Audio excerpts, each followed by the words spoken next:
had an introduction to the periodic table, you know that there are different isotopes. And you have an idea that different isotopes occur in different abundances. For example, for carbon, we have carbon-12 and carbon-13. Carbon-12 makes up approximately 98.9% of the carbon atoms on Earth. Carbon-13 makes up most of the rest of the carbon atoms. It's approximately 1.1% of the carbon atoms on Earth. There are trace amounts of other isotopes like carbon-14, but these are the two that make up the majority. The result of the difference in isotopes is that the average atomic mass of carbon atoms on Earth is not quite 12. It's pulled up a little bit by the presence of a few carbon-13 atoms, and so the carbon mass that you see on the periodic table is actually shown as 12.011 atomic mass units. At least that's what it shows in the periodic table on your book. Some don't show it to this number of significant figures, but this is just a little over 12, again, because of the presence of these carbon-13 atoms. Given this, you have to be able to do a certain number of calculations related to the different isotopes of different elements and their percent abundances. There are three ways that you've got to calculate it, so I'm going to go through each of those three individually. The first calculation is pretty simple. First one is that given the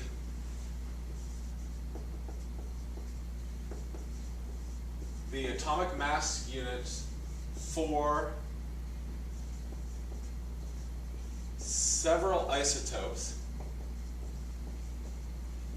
and the average atomic mass units from the periodic table, you need to be able to find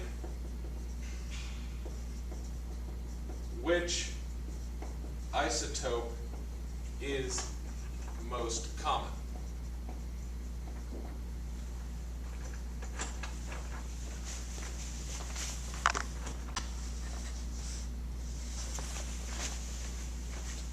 Sorry about that little break. Somebody came into the room. I had to stop the recording.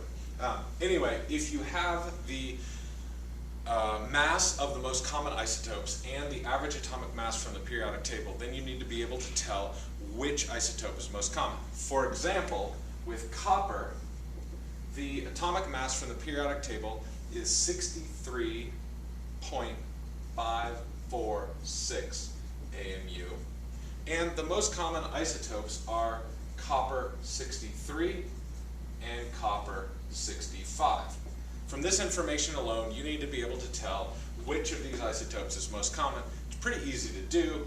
This number here off the periodic table is closer to the first isotope, copper 63, and so we can say copper 63 is the most common one.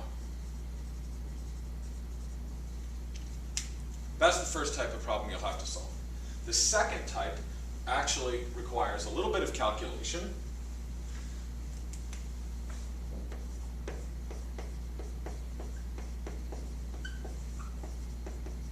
It's a calculation of the average atomic mass given the mass of isotopes and percent abundance. There are a couple of regular steps that you can do in order to solve this type of problem. For example, if we take element X, just a random element off the periodic table, and it has two isotopes,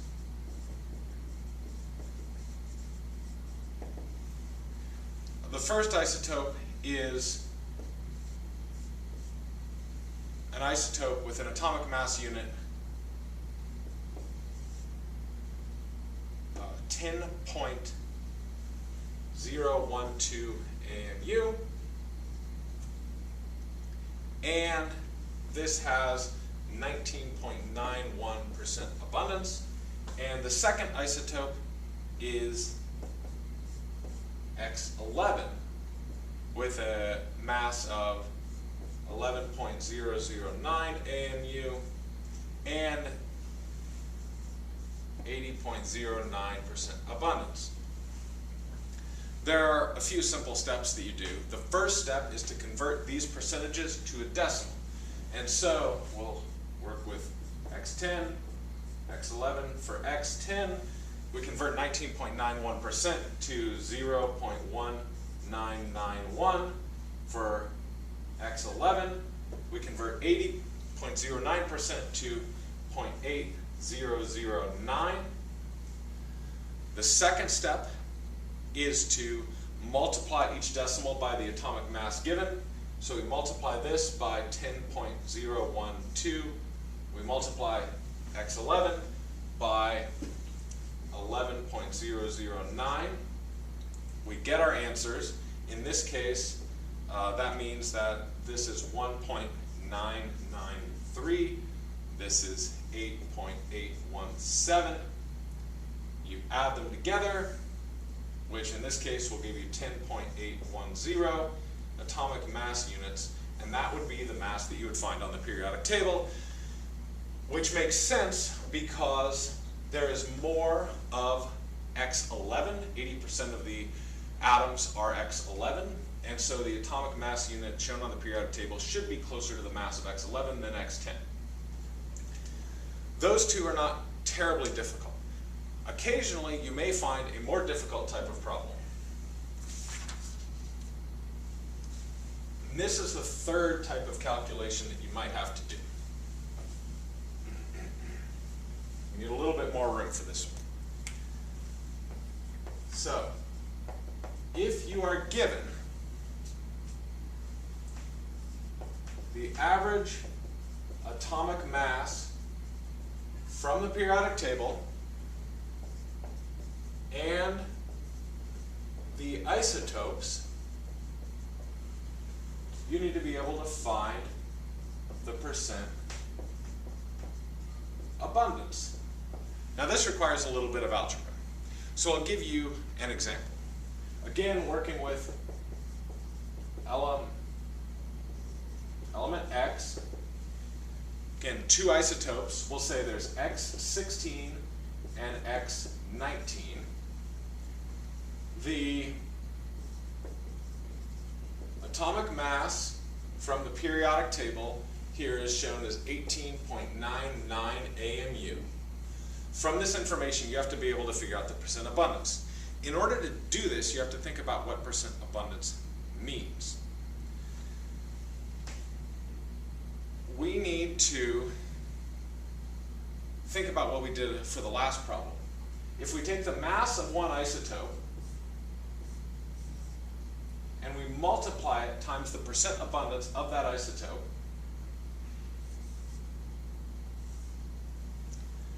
then we add it to, let me mark that this is X16.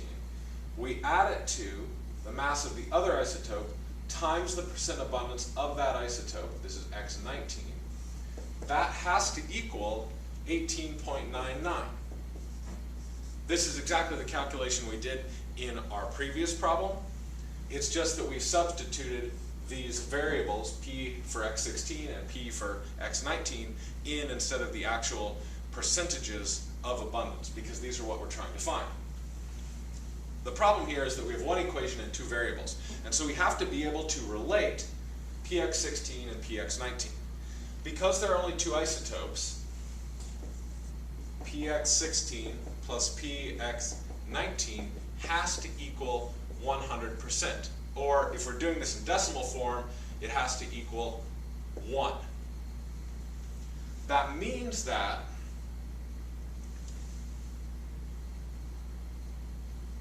we can solve for one or the other and substitute in order to figure out the answer.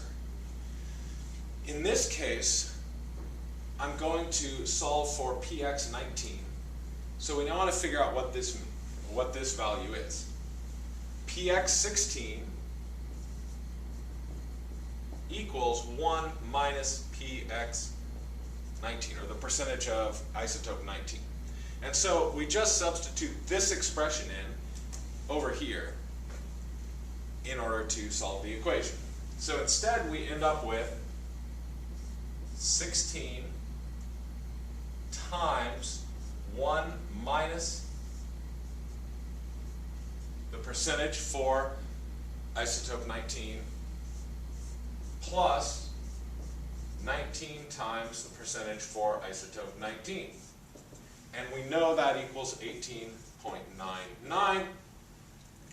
We use the distributive property and we end up with 16 minus 16 px19 plus 19 times px19 equals 18.99.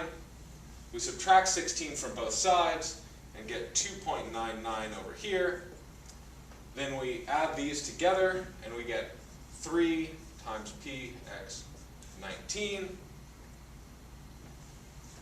equals 2.99, and then that means when we divide both sides by 3, px19 equals 0.996 or 99.6%.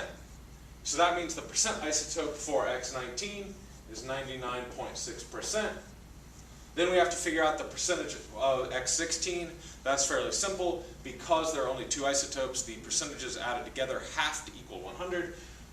And 100 minus 99.6 is 0.4%. So there's our answer. X16 has a relative percent abundance of 0.4%. X19 has a relative percent abundance of 99.6%. Those are the 3 types. This third type is more rare.